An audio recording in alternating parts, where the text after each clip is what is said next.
after 3 years of 2 deaths. Wow. HMOS Platypus, is that Submarine would be base. down at Potts Point. Potts Point? Yeah, down the sub. That Oh, was, so on the south side of... no, not sorry. Yeah, south, Okay. north side. Yeah. Potts Point. No, the other side. Yeah, that's No. Darling Harbour sort of... McMahon's Point. Okay, yeah, right. Yeah. So I used to ride a scooter there just recently, So we used to go down there, and then we used to... Yeah, I've actually went there. I know exactly where you are. Well, Yep. There's a cafe in there now, actually. I've Open to been the public. down there, and we just fucking drink. And I lived at Lane Cove at the time in a flat, and woke up the next morning because we had a big fucker.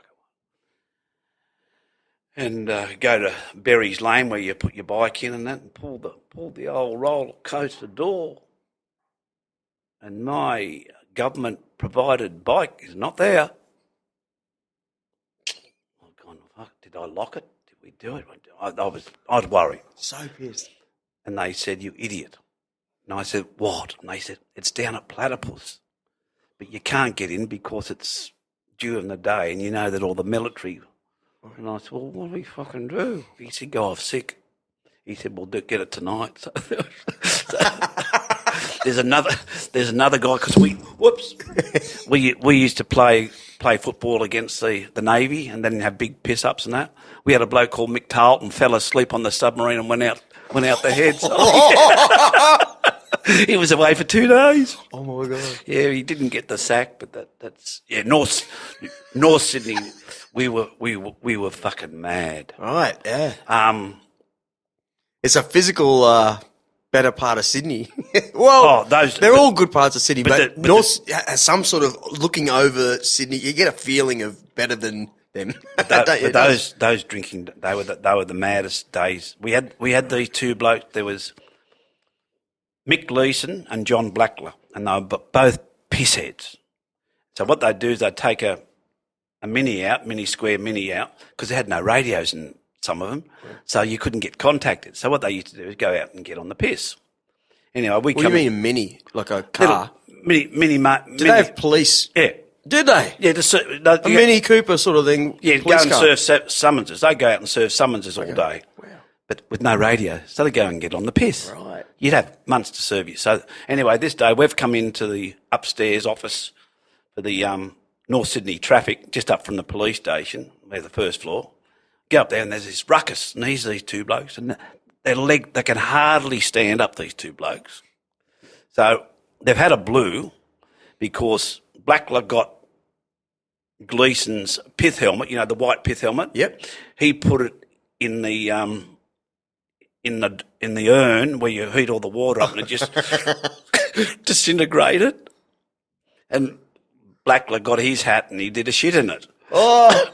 So where was it? Where were they drinking? This is still in HMAS. No, they're round pub. They've come back to Plain clock. clothes. Yeah, they're in uniform. But they come up to the office to clock off from work because they've been out all day drinking. So anyway, Blackler's got his bag and full of DA bottles and that. Gleeson's got it and just threw it out the window. So they're having a blue downstairs. Anyway, the sergeant came out and told them that's it, because there was no breathalyzer in that. Right. So they were told uncertain words to get out, go away. We don't want to hear from them again. Yeah. So they've gone. I could see walking down the street. 2 hours later, we get a call, Signal 1, that means a copper's in trouble, at the North Star Hotel. Well, Victoria Cross Hotel, the big one there at. Yep. Sydney. Where is it? It's the big 5 ways. Yeah. Yep. What's that suburb? No, that's Camaray or something. No, that's North Sydney. That's North Sydney. Okay, yeah. So what happened is that Blackler's gone up to Gleeson and he's cut his tie off with a scissors. And he walked up the other end, and Blackler got his gun and he shot a hole in the wall. Wow, so that was yeah. Well, they got suspended for 6 months. Those guys together. Probably went for a drink the next day. Don't know what really happened after that. Is that right? Oh okay. no, they would have. Oh, okay, they were doing. But they were wild times. I always look at those Sydney's pubs and think if these walls could talk, Oh, yeah, old. But we were just crazy. And that's the time that I round about that time that I finished up having my very bad car accident. Really? Yeah. We had the Captain Cook Bicentenary Pop Festival in 1971. So I'm on my bike. I'm over in Sydney, 60,000 people. Was that on the island or something? No, over in Sydney, the garden, over the gardens. Okay.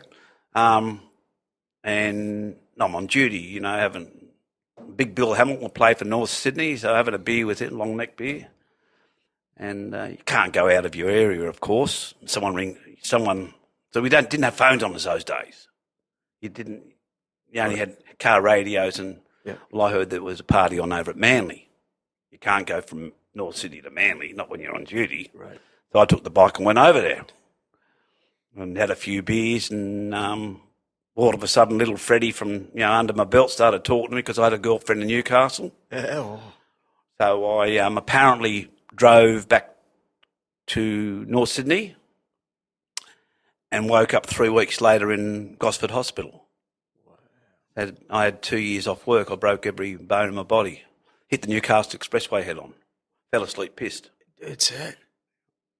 The Newcastle Expressway. You know the big, as you come down the Hawkesbury? Yep. You go right up through those big stone cuttings. I hit that at 60 miles an hour. Far out on a bike? No, in an HR Holden. Wow. Roundy car. Yeah. The steering column went through the rear window. Wow. That's like a 1967, and you're showing me a big scar. That's it, mate. Yeah, and if I had a seatbelt on, I wouldn't be here talking today. Truly? Yeah. Where did you... Oh, you don't even know. Did they tell you where you ended up in the car? Yeah, I was under the firewall. The car crashed. So being little, I went under there, and they found a loaded .38 revolver sitting on the... which I got into a little bit of trouble about, Yeah.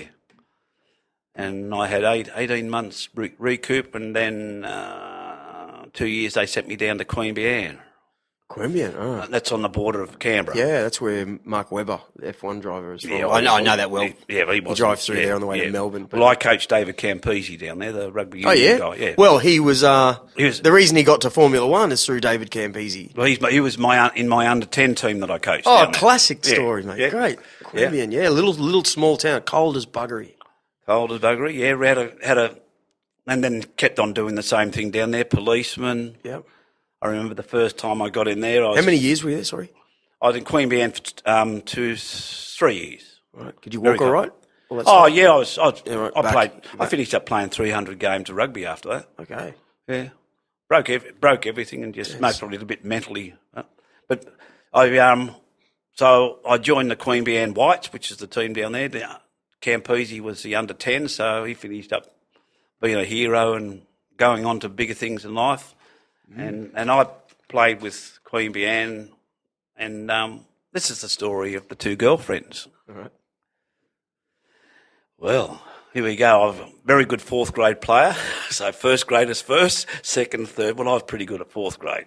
Anyway, during the year, I met a girl called Elizabeth Nicholson Smith, and her father was a commissioner of police in Canberra, and she was a nursing sister. Lovely lady, redhead, ooh, beautiful. And then my sergeant at Queanbeyan, his niece came down, and her name was Nerida. And he said, don't go. And she was only very young. I was, say, 20. She was about 17, and Nerida was gorgeous.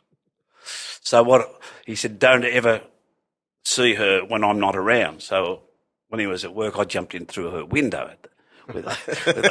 Anyway, so I used to go up and see her in Sydney and do this. Anyway, long story short, so we're all seeing each other and everything was fine and dandy. And I've got picked to play first grade for the first time ever against a bloke called Kim Thurburn.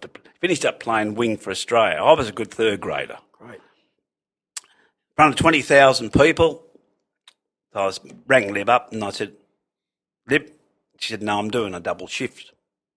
I can't go. She said, I'm in an emergency ward. No way in the world. I said, okay. Nerida?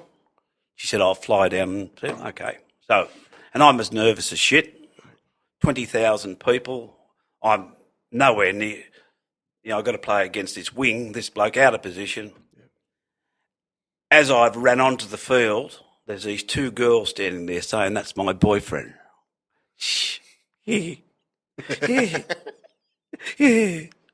So I left 7 tries through. Oh, just rattled. And as I came off, they just said, "You got to cop it." Wow. So all the blokes knew by this stage. So they said, "Well, you got to buy them drinks. They're your girlfriends." Did you end up with one of them? Never seen them again ever after that. Never. I had that same story. And just came into my own house after a show, like a theatre restaurant in Tugun, and they were both girlfriends. They just worked it all out, and I just had nothing to say. What can you do? Just. I just say you could blame my father because that's what he was like. Yes, but Miss Lib, we've got to talk about Miss Lib was my favourite. So time's gone on. I don't know. I'm down in Melbourne now. Just gone down in the. Oh, that's right. My marriage was over. I won't tell you too much about Muswellbrook. Muswellbrook had a business up there. Right. A bit boring. Singleton's or Muswellbrook. Yeah. And then I got invited to go to Melbourne to work with Williams Water Skis. Oh, nice. Nice. And, of course, here we go back into the drilling. Don't know too much about water skis, but I look good. Right. Anyway, so I've gone down to Melbourne. What part of Melbourne then? I lived in a place called Sandringham. Yep. Anyway, finished up there. Yep.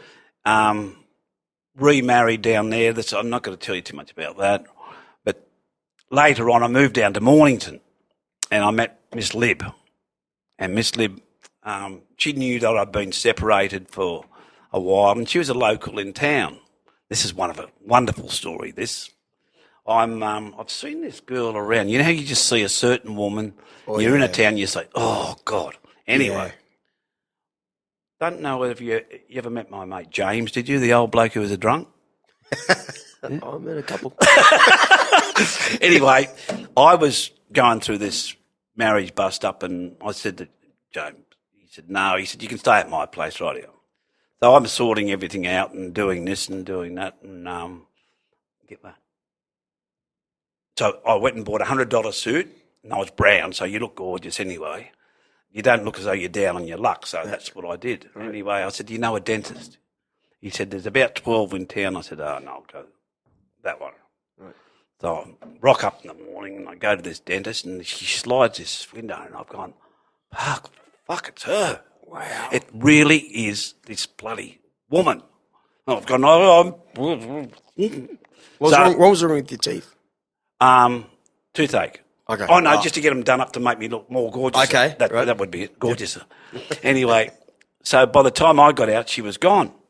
And I said to the girl, I said, "Who's that girl that was here?" She said, "Oh, that's Miss Lib. She's been here a long time." And I said, "Well, what time did she come back?" 2:00.